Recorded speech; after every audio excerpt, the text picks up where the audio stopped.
Cinema நேயர்களுக்கு அன்பு வணக்கம். வெல்கம் டு எம்டி திரை. தமிழ் சினிமாவில் நகைச்சுவை நடிகராக அறிமுகமாகி தற்போது கதாநாயகனாக கலக்கி கொண்டிருக்கிறார் சந்தானம். இவர் நடிப்பில் சமீபத்தில் வெளிவந்த திரைப்படம் தான் டிடி நெக்ஸ்ட் லெவல். இப்படத்தை இயக்குனர் எஸ் பிரேமானந்த் இயக்க நடிகர் ஆர்யா தயாரித்திருந்தார்.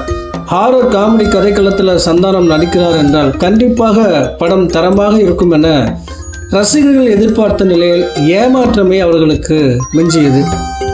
முதல் நாளிலிருந்தே வசூல் ரீதியாகவும் விமர்சன ரீதியாகவும் பின்னடைவை சந்தித்து வரும் டிடி நெக்ஸ்ட் லெவல். இந்த திரைப்படம் 6 நாட்களில் உலக அளவில் செய்துள்ள வசூல் குறித்து தகவல் வெளிவந்திருக்கு. அதன்படி சந்தானத்தின் டிடி நெக்ஸ்ட் லெவல் படம் உலக அளவில் 6 நாட்களில் 12 கோடி மட்டுமே வசூல் செய்துள்ளது அப்படின்ற மாதிரி தகவல் வெளிவந்திருக்கு. இது மிகவும் குறைவான வசூல் அப்படின்ற மாதிரி சொல்கிறாங்க. வருகிற நாட்களில் பொறுத்திருந்து பார்ப்போம் இந்த படம் எவ்வளோ வசூல் பண்ணுறதுன்னு சொல்லி. அடுத்த விமர்சனத்தில் சந்திக்கிறேன். நன்றி, வணக்கம்.